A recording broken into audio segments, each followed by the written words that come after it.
আজ ৯ই ডিসেম্বর।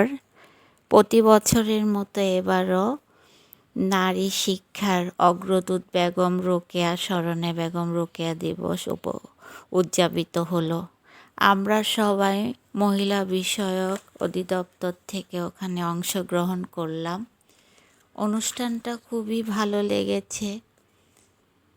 আসলে বেগম রোকেয়ার কথা কি বলবো, সে তো আমাদের নারীদের জন্য একটা অহংকার।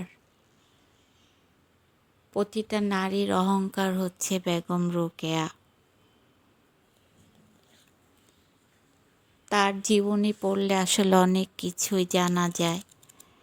আমাদের এই প্রজন্মের যত মহিলারা আছে, শিশু কিশোরীরা আছে, সবাই যদি রোকেয়ার জীবনী পড়ে তাহলে সবার জীবন সুন্দর হয়ে উঠবে। এই যে ও হচ্ছে আমাদের দেশের ফুটবলার, আমাদের দেশের গর্ব।